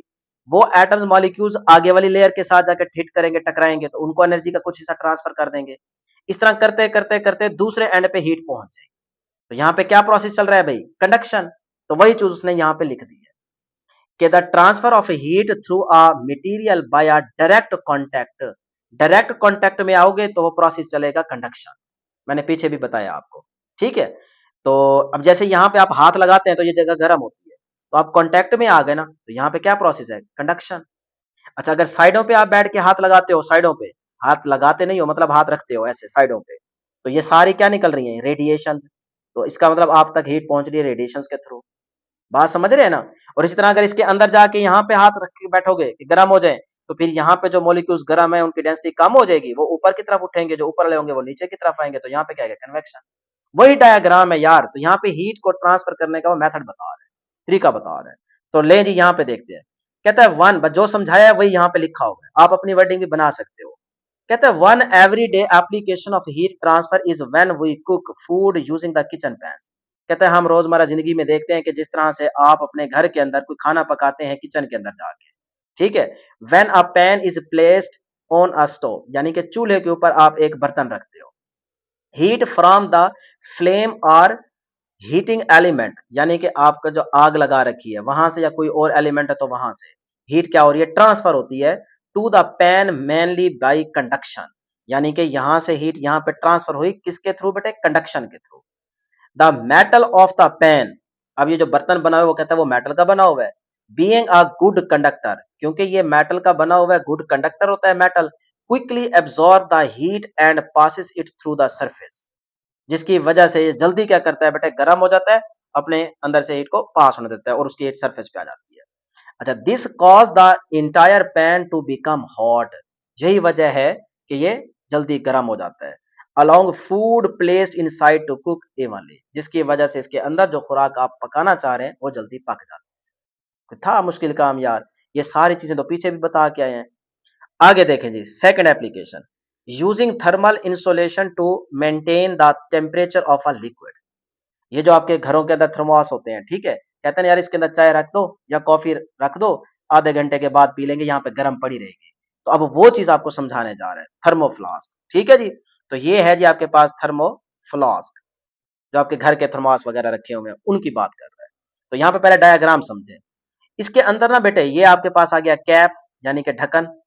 इसके अंदर ना बिल्कुल जगह खाली होती है, और जिसकी अंदर वाली सरफेस होती है ना, पहली पहली जो आपको चमकदार नजर आ रही होती है, बेटे वो याद रखिएगा, वो आपके पास सिल्वर्ड कलर की सरफेस होती है जिसकी कोटिंग की जाती है, सिल्वर कलर के अंदर कोटिंग की जाती है। ये बात जहन में रखें। जब आप इसका ढक्कन उतार के अंदर देखते हो ना, तो एक सिल्वर कलर की चमकती हुई आपको सरफेस नजर आती है, हर तरफ पूरी साइड उसकी कवर की होती है। ठीक है, तो आपसे पूछा जा सकता है कि इस थर्मोफ्लास्क के अंदर जो सरफेस आपको नजर आती है वो बेटे किस कलर की होती है, तो आप कहेंगे सिल्वर कलर की, उससे की कोटिंग की होती है, सिल्वर कलर की वो सरफेस होती है। ठीक है, और वो गुड रिफ्लेक्टिव होती है। ये पहली बात नोट कर ली। अच्छा, उसके बाद क्या होता है, इसके अंदर एक इनर ग्लास वॉल होती है, यानी कि अंदर ये समझें, ये इसके अंदर पहली वॉल लगी हुई है इस तरह की, ये पहली वॉल लगी हुई है। अब इसके अंदर अंदर सारा ये सिल्वर कलर होता है सारा। ठीक है, उसकी कोटिंग की जाती है। ठीक है, अच्छा उसके बाद वो कहते हैं नीचे आउटर ग्लास वॉल। फिर इस इनर के बाद ना यहाँ पे एक और वॉल होती है, तय चढ़ाई होती है, लेयर चढ़ाई होती है, उसको वो कह रहा है आउटर ग्लास वॉल। यहाँ पे वो शो कर रहा है, देखो ये अंदर इनर, ये बाहर वाली आउटर। इनर और आउटर के बीच में थोड़ा सा गैप होता है, ये बात याद रखें, नोट कर लें। और उसी गैप को हम यहाँ पे कह रहे हैं वैक्यूम, यानी कि बीच में कुछ भी नहीं होता। ये आपके पास आ गई इनर, ठीक है, वॉल, ये आउटर वॉल, उसके बीच में होता है गैप जिसके अंदर यहाँ पे कुछ भी नहीं होता, इसको हम कह रहे हैं वैक्यूम। ठीक है, यानी कि यहाँ पे कोई हवा वगैरह नहीं है, कुछ भी नहीं है।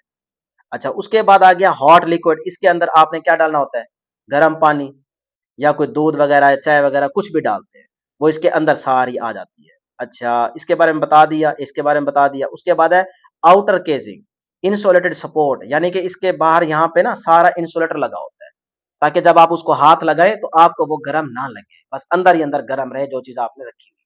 ठीक है जी। और ऊपर आ गई कैप। अब इनका बारी बारी हम यूज देखते हैं कि क्या क्या काम होता है। सबसे पहले वो कहता है thermal insulation helps to keep hot things hot and cold things cold. यानी कि जो थर्मोफ्लास्क का इस्तेमाल किया जाता है ये चीजों को गर्म रखने के लिए, जो चीज आपने इसके अंदर गर्म रखनी है, गर्म चीज है उसको गर्म ही रखना है तो वो इसके अंदर डाल दें।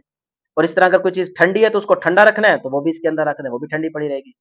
फॉर एग्जाम्पल, मिसाल के तौर पे थर्मोफ्लास्क, या इसको कहते हैं वैक्यूम फ्लास्क। देखे ना, यहाँ पे मैंने बताया ना इनर और आउटर लेयर के बीच में खाली जगह होती है, इसको कहते हैं वैक्यूम। तो इसलिए वो कह रहा है इसको वैक्यूम फ्लास्क भी कहते हैं।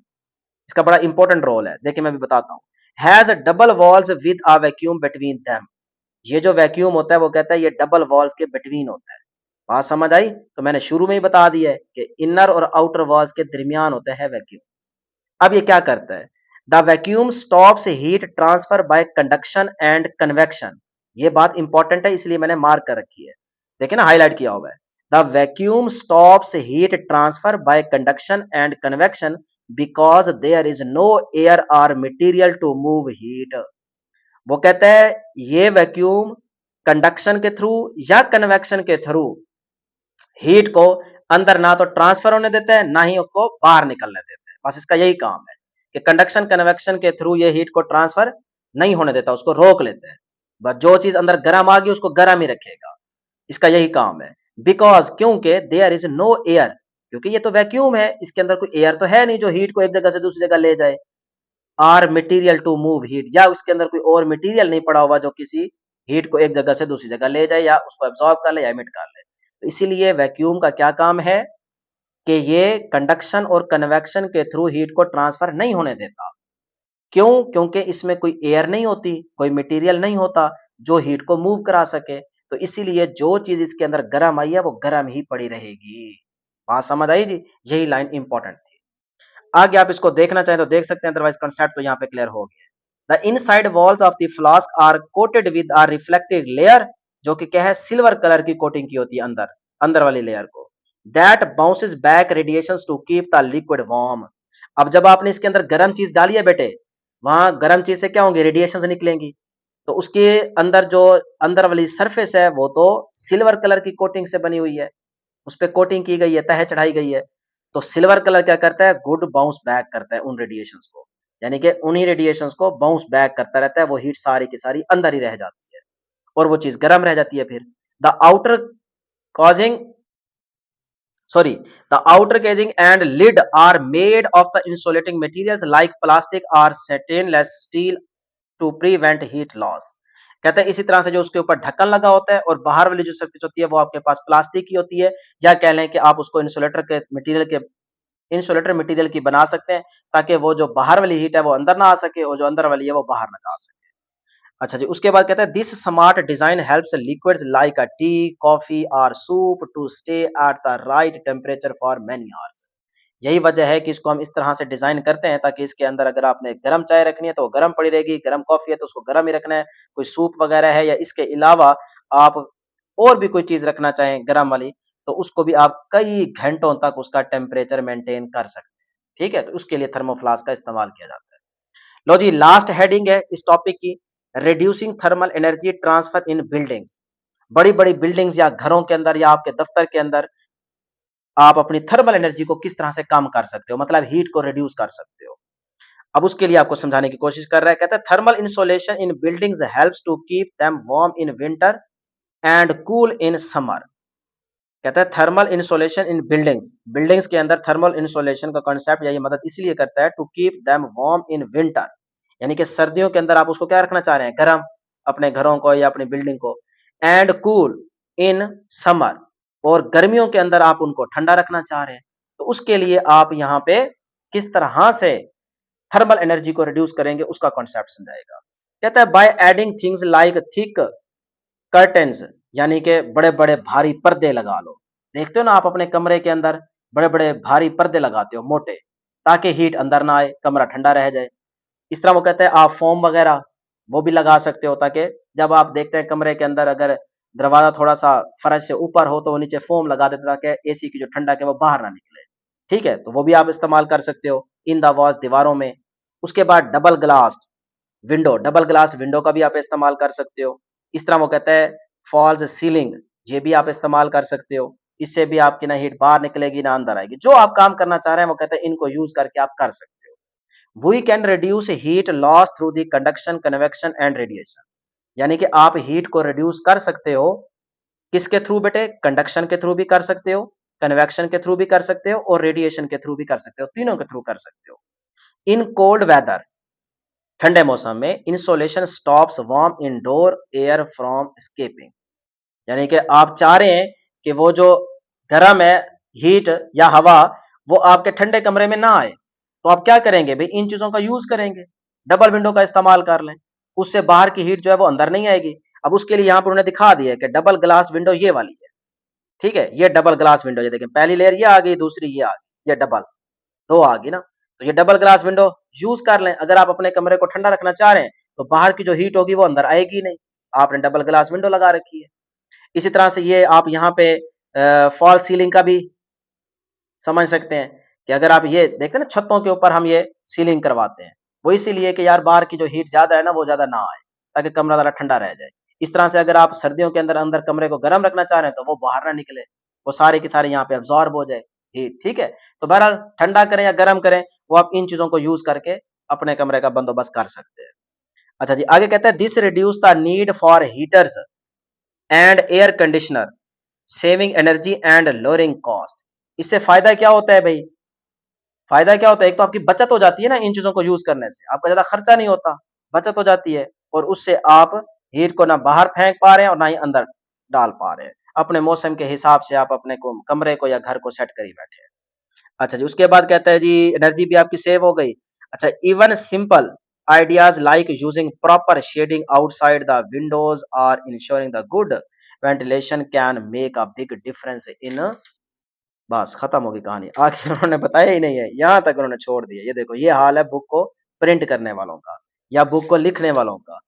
आगे देखे ना उन्होंने ग्रीन हाउस इफेक्ट का टॉपिक दिया है, आगे इनके बाद बात ही नहीं की। चलें बस यहाँ तक छोड़ देते हैं। बहरहाल वो ये कहना चाह रहा है कि इसके अलावा भी आप अपना जुगाड़ी तरीका इस्तेमाल कर सकते हो। कोई शेड वगैरह लगा लो आउटसाइड, ताकि हीट अंदर ना आए। इस तरह कोई आप और विंडो लगा लें, ठीक है, विंडो के आगे शेड लगा लें तो अंदर धूप नहीं आएगी, गर्मी नहीं होगी। या इसके अलावा कोई और वेंटिलेशन का भी आप इस्तेमाल कर सकते हो। तो बहरहाल ये तो हमने अपने हर घर घर वालों ने अपने अपने जुगाड़ी तरीके इस्तेमाल किए हुए हैं, ताकि गर्मियों के अंदर ज्यादा अंदर हीट ना आए और हमारे कमरे जो है ना, घर जो है हमारा ठंडा रह सके। तो वो जो जो भी तरीका है वो उसने बता दी है। बस दो तरीके उसने यहाँ पे डिस्कस किए हैं मेन, डबल ग्लास विंडो का यूज कर सकते हो, फॉल सीलिंग का कर सकते हो। इसके अलावा जो यहाँ पे डिस्कस किए गए उनमें भी आप इनको इस्तेमाल कर सकते हैं। लो जी, ये एप्लीकेशंस भी खत्म हो गई। तो 3 एप्लीकेशंस थी, अगर लॉन्ग आता है तो आपको तीनों एक्सप्लेन करनी पड़ेंगी, डायग्राम भी बनानी पड़ेंगी। तो ये पहली एप्लीकेशन क्लियर करवाई, यहाँ तक सारा लिखना होगा। ये सेकंड एप्लीकेशन, उसका ये वाला पॉइंट बड़ा इंपॉर्टेंट था, एमसीक्यू में पूछ सकता है कि वैक्यूम का क्या काम है। ठीक है, और ये आपके पास थर्ड एप्लीकेशन है, इसको भी आप पूरा एक्सप्लेन करेंगे। अदरवाइज यहाँ तक कर लें तो वो भी बहुत है बास। ठीक है जी, तो ये था applications of heat transfer. Next है जी हमारे पास इस चैप्टर का last topic 11.4 green house effect. MCQ short तो यहाँ से आएगा ही आएगा, लेकिन बेटे इसको आप लॉन्ग के पॉइंट ऑफ व्यू से तैयार करेंगे, ये इस चैप्टर का लॉन्ग क्वेश्चन है। तो ग्रीन हाउस और ग्रीन हाउस इफेक्ट, इन दोनों चीजों को आपने समझना है। फर्स्ट पैराग्राफ जो यहाँ पे आपको नजर आ रहा है और स्टार्ट में क्वेश्चन भी कर रहा है, ये ग्रीन हाउस के बारे में है, और फिर उसके बाद नीचे वाला जो पैराग्राफ है ये है ग्रीन हाउस इफेक्ट। हम दोनों को क्लियर करेंगे। ये डेफिनेशन आपको बाद में समझाते हैं, ठीक है, पहले आप जरा डायग्राम से इसको समझें कि ग्रीन हाउस क्या है। देखें ये डियर स्टूडेंट्स हमारे पास ग्रीन हाउस की डायग्राम है, मैकेनिज्म उसका शो किया जा रहा है। जिस तरह आपका घर है ना, एक कमरा है, उसी तरह का ही यहाँ पे इसको घर समझे। देखें ये हमारे पास ना बाहर जो शीट ये लगाई गई है बाउंड्री, ये हमारे पास एक ग्लास की लगाई गई है, शीशा। ठीक है, या फिर आप इसको प्लास्टिक भी यूज कर सकते हैं इसकी जगह। और उसके बाद यहाँ पे एक डोर समझे, उसको उन्होंने क्लोज किया हुआ है। अब डोर आप जिस चीज का मर्जी लगाएं, इसका लगा लें, शॉपर का लगा लें, या प्लास्टिक का लगा लें, या फिर आप ग्लास का लगा लें, वो आपकी मर्जी है। लेकिन इसके अंदर देखें क्या है, प्लांट्स, पौधे। ठीक है, अब इनकी नशो नुमा के लिए हमने क्या करना होता है? तो बेसिकली यहाँ पे जो चीज चल रही होती है बेटे वो सिंपल ये है कि यहाँ पे हमारे पास है सन, सूरज। अब सूरज से क्या आ रही है, रेडिएशंस आ रही हैं सारी, ये शुआएं आ रही हैं, ठीक है, एनर्जी आ रही है। अब इसके अंदर ना हमारे पास वो रेडिएशंस भी होती हैं जिनकी वेवलेंथ बहुत शॉर्ट होती है, और वो रेडिएशंस भी होती हैं जिनकी वेवलेंथ क्या होती है बेटे, ज्यादा होती है। तो याद रखिएगा जो एनर्जी का रिलेशन होता है ना, जो एनर्जी का रिलेशन होता है वो बेटे वेवलेंथ के साथ क्या होता है, इनवर्स होता है। वेवलेंथ को हम लैम्डा से शो करते हैं, ई एनर्जी है और लैम्डा क्या है, वेवलेंथ। तो एनर्जी अगर ज्यादा जिन रेडिएशंस की, तो उनकी वेवलेंथ क्या होगी बेटे, कम, और जिनकी वेवलेंथ कम होगी उनकी एनर्जी क्या होगी, ज्यादा होगी। तो अब यहां से सन से ना हमारे पास शॉर्ट वेवलेंथ वाली भी रेडिएशंस आ रही हैं, और उसके अलावा यूवी रेडिएशंस भी आ रही हैं, अल्ट्रावायलेट रेडिएशंस, ठीक है, वो भी शॉर्ट वेवलेंथ रखती है। और इसी के साथ साथ वो रेडिएशंस भी आ रही हैं जिनकी वेवलेंथ क्या होगी, लॉन्ग होगी। तो इस तरह की ये रेडिएशंस आ रही है, ये भी शॉर्ट समझ लें, ये भी शॉर्ट वेवलेंथ रेडिएशन समझ लें, यूवी, और इनको समझ लें कि ये लॉन्ग वेवलेंथ वाली रेडिएशंस आ रही है। अब ये सारी की सारी आके इस ग्लास पे पड़ेंगी। जब ये इस ग्लास पे आके हिट करेंगी तो डियर स्टूडेंट्स होगा क्या कि ये वाला ग्लास के अंदर से ना वो रेडिएशंस पास हो जाएंगी, वो गुजर जाएंगी जो शॉर्ट वेवलेंथ वाली होंगी, ठीक है। तो मान लो कि ये दो जो है ना, ये शॉर्ट वेवलेंथ वाली है, ये शॉर्टर वेवलेंथ वाली रेडिएशन, ये आगे यूवी, ये भी, इनकी भी वेवलेंथ क्या होती है, शॉर्ट होती है। अब ये इसके अंदर आ जाएंगी, ठीक है, यानी कि इस ग्लास में से पास होके अंदर आ, और जो लॉन्गर वेवलेंथ वाली, लैम्डा जिनका ज्यादा होगा, वो रेडिएशन यहाँ पे आएंगे, ग्लास पे हिट करेंगे, और यहां से क्या हो जाएंगी, बाउंस बैक हो जाएंगी, रिफ्लेक्ट हो जाएगी। तो ये देखें, ये रेडिएशंस आई, कुछ यहां से वापस जा रही हैं, कुछ इसके अंदर आ जाएंगी। तो वो अंदर आएंगी जिनकी वेवलेंथ क्या होगी, शॉर्टर होगी, वो वेवलेंथ बाउंस बैक हो जाएंगी, रिफ्लेक्ट हो जाएंगी, जिनकी वेवलेंथ क्या होगी, लॉन्गर होगी। ये बात जहन में बिठा लें, ठीक है। अब जो अंदर आई है उनकी वेवलेंथ क्या है, शॉर्ट, यानी कि वेवलेंथ क्या है, शॉर्ट, और एनर्जी क्या है उनकी, ज्यादा। अब वो रेडिएशंस आएंगी तो ये वाले जो प्लांट्स हैं, पौधे हैं, या इसके अलावा बाकी जो चीजें आपने इसके अंदर रखी होंगी, यानी कि मिट्टी है, नीचे जमीन की मिट्टी है, पौधे हैं, इसके अलावा आपने वहां पे कोई चारपाई रखी हुई है, कुछ और चीजें रखी हुई हैं, तो वो सारी चीजें इन रेडिएशंस को क्या करेंगी, एब्सॉर्ब करेंगी, करेंगे कि नहीं करेंगे। अब जब ये वाले प्लांट्स इन रेडिएशंस की एनर्जी को लेंगे तो कुछ हिस्सा एनर्जी का इनको मिल गया, तो ओवरऑल एनर्जी क्या होगी भाई, कम। जब एनर्जी कम होगी तो वो जो रेडिएशंस अंदर आई थी उनकी वेवलेंथ बढ़ जाएगी। जब वेवलेंथ बढ़ेगी तो अब वो रेडिएशंस लॉन्गर वेवलेंथ की होगी। अब जब उनकी वेवलेंथ ज्यादा होगी तो हम ये बात पीछे पढ़ के आ रहे हैं कि जिनकी वेवलेंथ ज्यादा होती है वो तो रिफ्लेक्ट कर जाती हैं, वापसी चली जाती हैं स्पेस में। तो इसका मतलब अब जो अंदर रेडिएशंस आई थी उनकी कुछ एनर्जी इन प्लांट्स को मिल गई है, तो एनर्जी ओवरऑल क्या हो गई, कम। जब एनर्जी कम होगी तो वेवलेंथ बेटे ज्यादा हो जाएगी, तो उन रेडिएशंस की वेवलेंथ ज्यादा हो जाएगी। जब वेवलेंथ ज्यादा होगी तो उनको तो रिफ्लेक्ट करना चाहिए, वापसी जाना चाहिए स्पेस में, तो वो यहां से रेडिएशंस वापसी जाएंगी। जब वापसी जाएंगी तो आगे देखें क्या लगा हुआ है, ग्लास। तो ग्लास के अंदर ये खासियत है कि वो इनको अंदर से पास नहीं होने देगा। जब यहां से लॉन्गर वेवलेंथ की रेडिएशंस आई थी तो वो अंदर पास नहीं हो रही थी ना, वो वापसी चली गई। तो अब ये वाली जो वेवलेंथ अंदर जिन रेडिएशंस की वेवलेंथ ज्यादा हो चुकी है वो भी इस ग्लास में से पास नहीं हो सकती, तो वो यहां से टकरा के फिर वापसी आ जाएगी। तो इसका मतलब वो रेडिएशंस यहीं पे रहेंगी। जब वो रेडिएशंस यहीं पे रहेंगी तो यहाँ का टेम्परेचर बढ़ जाएगा, ठीक है। जब टेम्परेचर बढ़ेगा तो फिर ये पौधे जो यहाँ पे लगाए गए ये अच्छे तरीके से यहाँ पे फल फूल सकते हैं, मतलब इनकी नशो नुमा होगी, ठीक है। तो अच्छे तरीके से ये बड़ी आसानी के साथ जल्दी ग्रो करेंगे। ये आपका ग्रीन हाउस है, बस यही कॉन्सेप्ट बेटे ग्रीन हाउस का है। तो समझ आ गई ग्रीन हाउस की। फिर से रिपीट कर देता हूं, एनर्जी का वेवलेंथ के साथ रिलेशन इनवर्स होता है, जिन रेडिएशंस की एनर्जी ज्यादा उनकी वेवलेंथ कम। तो सूरज से रेडिएशंस जो आ रही हैं इनमें हम रेडिएशंस वो ले रहे हैं जिनकी वेवलेंथ क्या होती है, कम। तो समझ लें कि ये वो रेडिएशंस आई जिनकी वेवलेंथ क्या है, रेडियो वेव समझ लें। उसके बाद ये यूवी रेडिएशंस आ रही है, इनकी भी वेवलेंथ कम होती है। और ये समझ लें वो वेवलेंथ अपना सॉरी रेडिएशंस आ रही है जिनकी वेवलेंथ क्या है, बहुत ज्यादा है, ठीक है।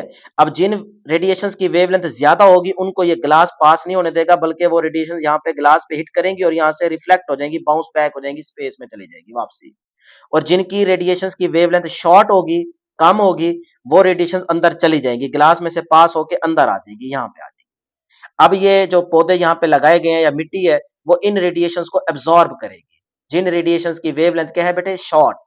क्लियर। अब जब ये रेडिएशंस एब्जॉर्ब करेंगे ये पौधे, तो इसका मतलब वो एनर्जी ले रहे हैं। तो जब एनर्जी लेंगे तो कुछ एनर्जी इन पौधों के पास चली गई है, तो पीछे उन रेडिएशंस के पास एनर्जी क्या हो गई? कम हो गई। एरो नीचे का मतलब एनर्जी कम हो गई। जब एनर्जी कम होगी तो वेवलेंथ बढ़ जाएगी, तो फिर उन रेडिएशंस की वेवलेंथ बढ़ जाती है। जब वेवलेंथ बढ़ेगी तो हम ये बात जानते हैं कि जिन रेडिएशंस की वेवलेंथ ज्यादा होती है वो वापसी स्पेस में चली जाती है। तो वो वेवलेंथ यहाँ पे बढ़ चुकी है उन रेडिएशंस की, तो वो रेडिएशंस ऐसे ऐसे चलती जाएंगी और यहाँ ग्लास तक पहुंचेगी। मतलब वो बाहर जाना चाह रही है। आगे लगा हुआ है ग्लास, बाहर प्लास्टिक की या ग्लास की बाउंड्री है। अब वो वेवलेंथ वाली रेडिएशंस यहाँ से बाहर नहीं निकल सकती, तो वो यहाँ पे टकराएंगी और दोबारा यहाँ से वापसी आ जाएगी। तो इसका मतलब वो रेडिएशंस यहीं पे रहेंगी, जिसकी वजह से यहाँ का टेम्परेचर बढ़ जाएगा। जब टेम्परेचर बेटे बढ़ जाएगा तो फिर ये पौधे, इनको टेम्परेचर चाहिए ना, तो ये पौधे जो है अच्छे तरीके से बड़े हो सकते हैं, या कह लें इनकी नशोनुमा अच्छी हो। ये आपके पास मैकेनिज्म क्या कहलाता है? Green house. क्लियर है यहाँ तक? अब जो फर्स्ट पैराग्राफ है ना उसके अंदर यही कहानी आपको समझाई गई है। मैंने यहाँ पे बड़े आसान तरीके से आपको समझा दी है। अब जरा एक दफा पढ़ लेते हैं ताकि आपको समझ आ जाए कि भी ग्रीन हाउस है क्या बना। ये देखें, ये पैराग्राफ कहता है how is the temperature controlled in side a green house. ये जो ग्रीन हाउस के अंदर का टेम्परेचर है ये हम किस तरह से कंट्रोल करते हैं बेटे, ठीक है। ये आपका पहला क्वेश्चन है कि ग्रीन हाउस के अंदर टेम्परेचर किस तरह बरकरार रहता है, ये आपने उसको बताना है। तो जितनी बातें आपको समझाई है वही सारी यहाँ पे लिख देंगे, इसका आंसर बन जाएगा। कहता है the sun emits both short wavelength light and ultraviolet radiations and long wavelength thermal radiations infrared. Infrared मतलब वो वेव रेडिएशन जिनकी वेवलेंथ ज्यादा है। अब देखो मैंने यही बात तो की आपको कि सन से वो रेडिएशन हमने लेनी है लाइट जिनकी वेवलेंथ कम है, उसके अलावा यूवी उनकी भी कम होगी, और उसके साथ साथ वो रेडिएशन लेनी है जिनकी वेवलेंथ क्या होगी? लॉन्गर। तो यहाँ पे भी तो वही बात कर रहे हैं ना कि सन से एमिट होने वाली वो रेडिएशन जिनकी वेवलेंथ शॉर्ट है, उसके अलावा वो रेडिएशन जो यूवी है उनकी भी वेवलेंथ शॉर्ट होती है, और उसके अलावा वो रेडिएशन थर्मल रेडिएशन जिनकी वेवलेंथ क्या होती है? लॉन्गर होती है। अब ये सारी रेडिएशंस आएंगी इस ग्लास के ऊपर पड़ेगी, ठीक है। अब आगे क्या होगा? कहता है transparent material such as glass and plastic allow short wavelength radiations to pass through but block long wavelength infrared radiations. क्या कह रहा है?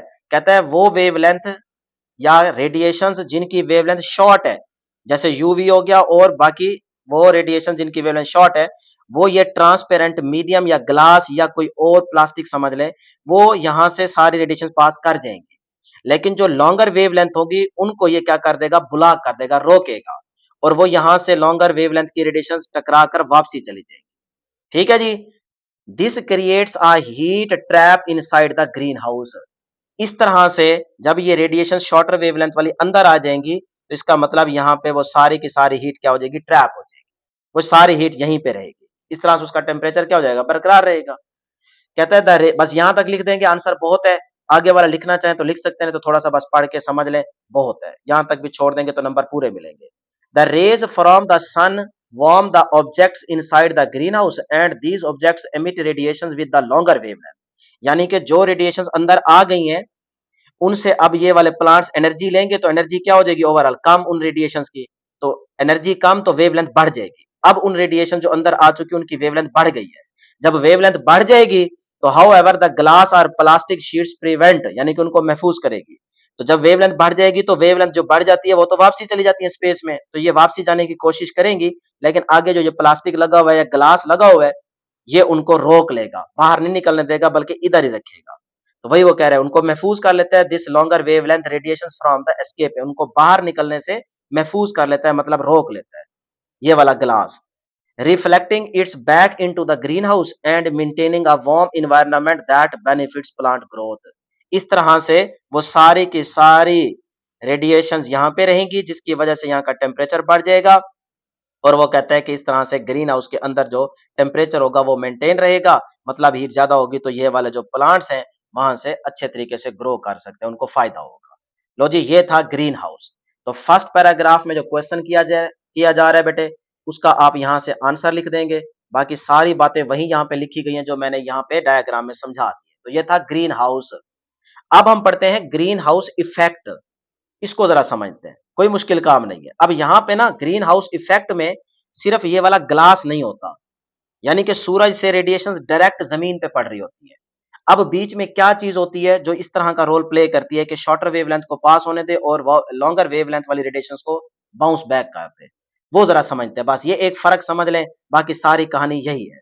तो क्या कह रहा हूं, ग्रीन हाउस इफेक्ट के अंदर ये वाला ग्लास या ट्रांसपेरेंट मीडियम या कह लें कोई प्लास्टिक वगैरह यूज नहीं करते, बल्कि सन से डायरेक्ट रेडिएशंस अर्थ पे पड़ती है। तो उसके लिए बुक ने ना ये वाली डायग्राम शो की है, ये देखो, ये मान लो कि सारी अर्थ है, ठीक है, और उस अर्थ के अराउंड ये सारा एटमोस्फेयर है, ठीक, और यहाँ पे है सन। अब देखो सन से ये सारी डायरेक्ट रेडिएशंस आ रही है, एनर्जी आ रही है। अब इसमें कुछ रेडिएशंस वो हैं जिनकी शॉर्टर वेवलेंथ है, और कुछ क्या है यूवी रेडिएशंस है, उनकी भी शॉर्टर वेवलेंथ होगी, और कुछ रेडिएशंस वो आ रही है जिनकी लॉन्गर वेवलेंथ है। अब ये सारी की सारी डायरेक्ट देखो अर्थ पे पड़ रही है, ठीक है, इसको मैं लिख देता हूं, जरा ये क्लियर कर देता हूं, ई यानी कि ये सारी अर्थ है। तो अर्थ पे देखो डायरेक्ट पड़ रही है। अब यहाँ पे कोई ग्लास वगैरह प्लास्टिक वगैरह यूज नहीं किया जा रहा। तो अब यहाँ पे ये कैसे इफेक्ट होगा, तो अब डियर स्टूडेंट्स ध्यान में रखिएगा कि ये जो अर्थ के अराउंड सारा ये आपके पास यानी कि इन्वायरमेंट है, या कह लें कि यहाँ पे आबो हवा या स्पेस या इन्वायरमेंट, जो मर्जी एक वर्ड आप पिक करना चाहें वो कर सकते हैं, ठीक है।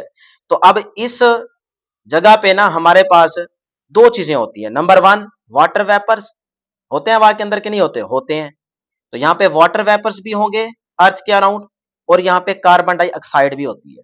तो कार्बन डाइऑक्साइड और वाटर वेपर्स ये दो चीजें होंगी जो ये ग्लास वाला रोल प्ले करेंगे। अब यहाँ पे वाटर वेपर्स भी हैं और इसके अलावा कार्बन डाइऑक्साइड भी है, ठीक है। अब ये दो चीजें जो होगी ना, ये ग्लास वाला रोल प्ले करेंगी।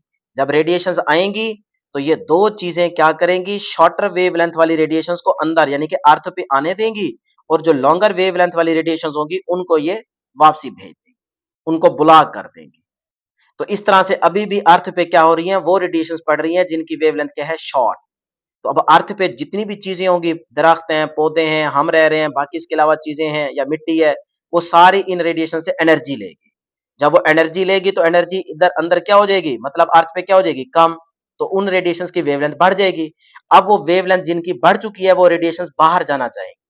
अब ग्लास तो लगा हुआ नहीं है, लेकिन वाटर वेपर्स और कार्बन डाइऑक्साइड तो हैं, उनके पार्टिकल्स तो हैं, लिहाजा वो इन लॉन्गर वेवलेंथ वाली रेडिएशंस को बाहर भी नहीं निकलने देंगे, वो उसी अर्थ के सरफेस पे रहेंगे, जिसकी वजह से अर्थ के सरफेस का टेम्परेचर बढ़ जाएगा और वहां पे जितनी चीजें होंगी उनकी अच्छे तरीके से नशोनुमा हो सकती। बस ये तरीका था। इस इफेक्ट को बोलते हैं ग्रीन हाउस इफेक्ट। तो ग्रीन हाउस इफेक्ट में सिर्फ ग्लास को हटाकर आप इन दो चीजों को लेके आए, वाटर वेपर्स और कार्बन डाइऑक्साइड, ये दो चीजें ग्लास वाला रोल प्ले करेंगी। तो अब समझ आ गई बेटे ग्रीन हाउस और ग्रीन हाउस इफेक्ट के बारे में। चले जी, अब यहाँ पे ग्रीन हाउस इफेक्ट का जो पैराग्राफ है वो देख ले, जो चीज ऊपर समझाई है डायग्राम में वही यहाँ पे लिखी हो। कहता है the earth atmosphere function in a similar way to greenhouse, बिल्कुल उसी तरह का है। Trapping heat from the sun with gases such as, अब जो ग्लास है ना उसकी जगह देखो गैस आ गई है, कौन सी, carbon dioxide and water vapours, in figure 11.17 जो ऊपर मैंने फिगर आपको दिखाई उसमें भी पता चल गया, यहाँ पे भी आप देख सकते हैं एग्जाम्पल। अच्छा जी, अब कहते हैं आगे, this helps to maintain the earth temperature, जो अर्थ पे टेम्परेचर को मेंटेन करने के लिए ये दो चीजें हेल्प करती हैं। In recent years the amount of carbon dioxide in the atmosphere has increase significantly, कहता है कि अभी हमने पिछले कुछ सालों में ये देखा है कि जो कार्बन डाइऑक्साइड का अमाउंट है ना वो एटमोस्फेयर में बढ़ गया है, ठीक है। Strengthening the greenhouse effect, as a result more heat is trapped leading to a rise in the earth average temperature, a phenomena known as global warming। जब जाहिर सी बात है वहां का टेम्परेचर बढ़ जाएगा तो इसी को हम क्या कह रहे हैं, ग्लोबल वार्मिंग कह रहे हैं। This increase in temperature has serious implications for the global climate patterns। तो वही बात जो ऊपर वाले डायग्राम में मैंने आपको समझाई है कि किस तरह से आप टेम्परेचर को मेंटेन करेंगे, उसके लिए आपने सिर्फ दो चीजों का यहाँ पे यूज किया है, कार्बन डाइऑक्साइड और उसके बाद वाटर वेपर्स। ये आपके पास ग्लास वाला रोल प्ले करते हैं, शॉर्टर वेवलेंथ को अर्थ के सरफेस पे आने देते हैं, और वो रेडिएशन जिनकी वेवलेंथ ज्यादा होती है उनको ये बाउंस बैक करते हैं, यानी कि रिफ्लेक्ट करते हैं, उनको अंदर पास नहीं होने देते। तो इस तरह से ये आपका ग्रीन हाउस इफेक्ट का टॉपिक भी कंप्लीट हो जाता है। अब आप इसको शॉर्टकट किस तरह से डिफाइन करेंगे, देखिए आपकी साइड इंफॉर्मेशन में भी 2-3 एमसीक्यूज बन रहे हैं, और यहाँ पे उन्होंने डिफाइन भी किया हुआ है। तो बॉक्स वाली डेफिनेशन कर दें तो शॉर्ट में बहुत है, 2 नंबर पूरे मिल जाएंगे। कहते हैं the greenhouse effect refers to the process by which the earth atmosphere traps some of the sun heat, यानी कि जो सन से हीट आ रही है उसको क्या करता है ये अर्थ एटमोस्फेयर ट्रैप करता है। किस तरह से करता है उसके लिए मैंने आपको समझाया कि maintaining a temperature that is suitable for the life, उतना टेम्परेचर जो हमारी जिंदगी के लिए सूटेबल हो, हम जिंदा भी रह सके। ये ना हो कि वहां का इतना टेम्परेचर बढ़ जाए कि हमारे लिए या बाकी जो भी चीजें अर्थ पे रह रही हैं उन सारों के लिए जीना मुश्किल हो जाए। तो उसको मेंटेन करने के लिए उस हीट को क्या करता है ये ट्रैप करता है। तो उसके लिए दो चीजें आपको बताई हैं कि कार्बन डाइऑक्साइड और वाटर वेपर्स होते हैं जो यहाँ पे शॉर्टर वेवलेंथ को आने देते हैं और लॉन्गर वेवलेंथ को ये रोक लेते हैं, बाउंस बैक करते हैं। तो वो चीज मैंने आपको यहाँ पे डायग्राम में समझा दी है, बस वो कंसेप्ट क्लियर करें, बाकी ये डेफिनेशन लिख देंगे तो 2 नंबर आपको पूरे मिल जाएंगे। नीचे बेटे क्या कह रहा है, यहाँ पे कह रहा है विदाउट दिस इफेक्ट, ये इंपॉर्टेंट इंफॉर्मेशन है, एमसीक्यू के लिए याद रखिएगा कि अगर ये ना हो तो फिर क्या होगा। कहता है कि without this effect the planet would be too cold to support life as we know it, यानी कि अगर ये अमल ना हो तो जमीन इतनी ठंडी हो जाए कि मौजूदा शक्ल की जिंदगी बरकरार ना रह सके। जो अभी तक जिंदगी बरकरार रह चुकी है, रह रही है, हम देख रहे हैं कि जिस तरह जिंदगी का निजाम चल रहा है, वो कहता है अगर ये वाला इफेक्ट ना हो, तो अगर ये अमल ना हो तो जमीन इतनी ठंडी हो जाएगी। जाहिर सी बात है जब टेम्परेचर का इफेक्ट ही नहीं होगा, हीट ही नहीं पहुंचेगी तो फिर ठंडी हो जाएगी ना, कि मौजूदा शक्ल की जो जिंदगी है वो बरकरार नहीं रह सकेगी। ठीक है जी, तो इस तरह ये टॉपिक आपका कंप्लीट हो गया, चैप्टर खत्म हो गया। यहाँ पे 2-3 इंफॉर्मेशन बेस्ड एमसीक्यूज हैं, तो वैसे तो समझा चुके हैं लेकिन फिर भी एक दफा देख लें। पहला एमसीक्यू यहाँ से क्लियर कर लीजिएगा कि earth temperature is about 60 degree Fahrenheit. जो हमारे पास जमीन का टेम्परेचर है वो तकरीबन बेटे कितने हैं 60 degree Fahrenheit with out the atmosphere. हाँ, अगर आप एटमोस्फेयर ना हो तो फिर ये सिर्फ और सिर्फ 0 डिग्री फ़ारेनहाइट रह जाएगा। तो अगर एटमॉस्फेयर है तो फिर 60 डिग्री फ़ारेनहाइट, अगर विदाउट द एटमॉस्फेयर बात करेंगे तो फिर ये टेम्परेचर कितना होगा 0 डिग्री फ़ारेनहाइट होगा। ये आपके लिए इंपॉर्टेंट एमसीक्यू है। तो यहाँ पे मैं लिख देता हूँ कि अपनी बुक के ऊपर भी आप लिख लें कि भी ये एमसीक्यू आ सकता है पेपर में। उसके बाद नीचे जो आपके पास दिलचस्प मालूमात है टिडबिट, यहाँ पे आप इसको एक दफा पढ़ें, बल्कि मैं बता चुका हूँ। यानी कि वो इसमें अंदर ना वो ये कहना चाह रहा है कि the public has been led to believe that increased carbon dioxide from the human activities in causing a greenhouse effect that is heating the planet. But carbon dioxide comprises only 0.035% of our atmosphere and is a very weak greenhouse gas. अब इसका क्या मतलब है? कहता है कि लोगों को ना ये बावर कराया गया है कि इंसानी सरगर्मियों से पैदा होने वाली जायद carbon dioxide green house effect को बढ़ाकर जमीन को गर्म कर रही है। यानी कि ये आजकल लोगों का यही कहना है। ठीक है, जो ज्यादा पढ़े लिखे नहीं है उनका यही कहना है कि भी इस वजह से हो रहा है। लेकिन हकीकत ये है कि कार्बन डाइऑक्साइड हमारी फिजा का सिर्फ कितना बेटे, ओनली सिर्फ 0.035% हिस्सा है और ये बहुत कमजोर ग्रीन हाउस गैस है। ठीक है, तो बस ये आपने याद रखना है, एमसीक्यू आ जाए तो आपने 0.035% वाली ऑप्शन को सिलेक्ट कर लेना है। फिर से रिपीट कर दूं इसका मतलब, कहता है लोगों को ये बावर कराया गया है, ये बताया गया है कि इंसानी सरगर्मियों से पैदा होने वाली जायद carbon dioxide green house effect को बढ़ाकर जमीन को गर्म कर रही है, कि आजकल जो जमीन पे गर्मी ज्यादा है वो इस वजह से हो रही है शायद। लेकिन हकीकत यह है कि कार्बन डाइऑक्साइड हमारी फिजा का सिर्फ 0.035% हिस्सा है। ये बहुत कमजोर ग्रीन हाउस गैस है। चलें जी, उसके बाद लास्ट में डू यू नो, क्या आप जानते हैं? बिल्कुल जानते हैं, जो भी समझाया है वही सारी बातें उन्होंने पॉइंट्स के तौर पे यहाँ पे मेंशन की हुई हैं। 2 पॉइंट्स बना दिए हैं। तो पहले पॉइंट में कह रहा है ग्रीन हाउस गैसेज सूरज की एनर्जी को जज़ब करके क्या करते हैं बेटे, एटमॉस्फेयर में रोक लेती है।